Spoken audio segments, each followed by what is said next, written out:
Good evening, ladies and gentlemen. Today we are discussing the impact of the Nazi regime on workers in Germany. This will include looking at different points of view and sources en route to our judgment. Throughout the Nazi regime from 1933 to 1945, the outlook on work and the workforce was formed and demarcated by the fascist fixation with order, hierarchy, and commitment to the state. In a standard fascist civilization, the nation's needs are essential, meaning there is minimal concern for individuals. This isn't good for workers, as there is virtually no support for concepts like trade unions or workers' rights and freedoms. This implies that any individual with concern for these things needs to have protection from the government instead of contributing towards it. The Nazis' right wing outlook on work was somewhat reproduced in Nazi labour policies, workplaces, and their propaganda. Although there was mass support for Hitler's reforms and an overall satisfaction from the population, he still had opposition to his policies. Hitler introduced four new policies when he came in power to expand the economic state of Germany through the workforce. The German people unfortunately suffered immensely during the First World War and also in the Depression, so they welcomed Hitler's economic policies with open arms. His first policy was, in fact, full employment. This entailed the idea that every person who could have a job should have a job. This was successful throughout the regime, as by 1939 there was nearly no unemployment throughout Germany. Here, you can see the unemployment be around 6 million in 1933 to a near labour shortage in 1939. His second policy was named the SDA, or Beauty of Work.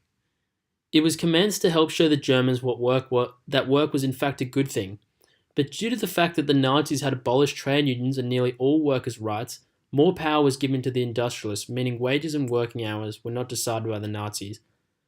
His third policy, rearmament, began in 1935 and provided the idea of guns before butter.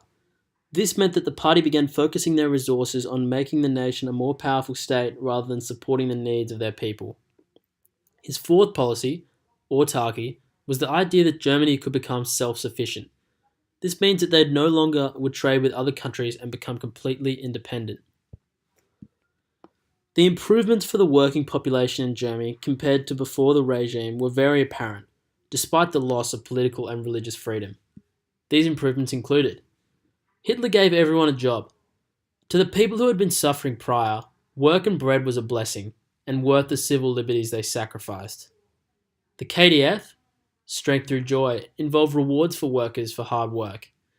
These could include theatre trips, picnics, cruises, or free holidays.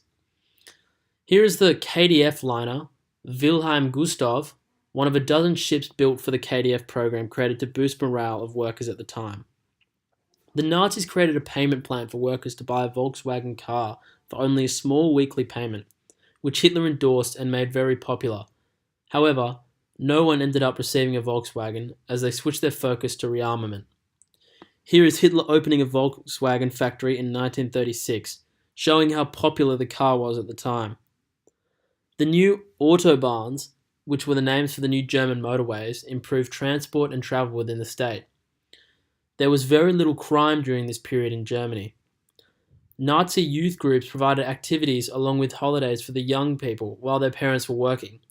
And finally, the Nazi ideology gave the people hope within Germany. Hitler introduced new policies to make Germany employed. He started by stopping paying reparations outlined in the Treaty of Versailles, instead investing the money in German companies. He began to increase public works, including planting forests, building schools and hospitals. He also constructed the 1936 Olympic Stadium. The Autobahns created work for 80,000 men.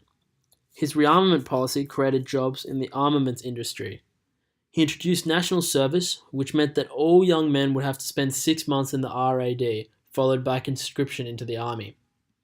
The 1.4 million men in the army by 1939 were not counted as unemployed too.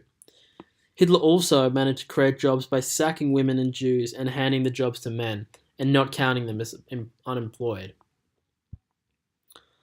The Nazi propaganda around work was designed to make the German people enjoy it. Joseph Goebbels, the head of propaganda in the Nazi regime, looked to create a positive image around work for the population through numerous propaganda images. Here is one with the common phrase, work and bread. Furthermore, Hitler here shows another way of how he created a positive image around work, through demonstrating what his version of hard work looks like. The working environment was not a very enjoyable one. As people began to enjoy work less and less, they started to have a very repetitive day in which they would go to work, finish, run a few errands, return home, read the headline of the paper, and go to sleep.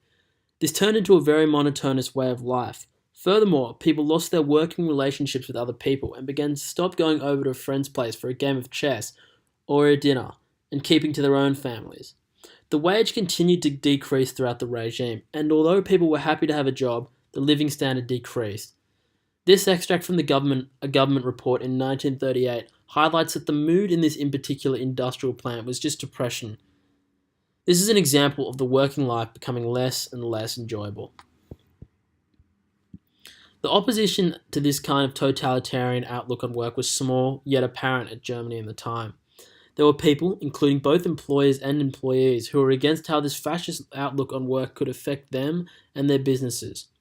Norman Thomas outlines in his 1936 Foreign Affairs essay, which states that both employers, organisations and labour organisations, even if controlled by Nazi directors, were contrary to the idea of a totalitarian state.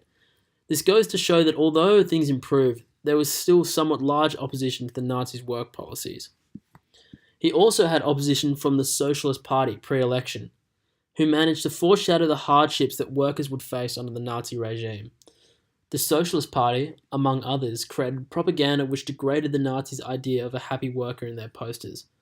Here they depict a typical worker that is chained to a swastika, indicating that it is their only purpose to serve the state. Finally, it is safe to say that Hitler's impact on the workers in Germany was successful, as he managed to transform a nation with 6 million people unemployed to nearly none in 6 years.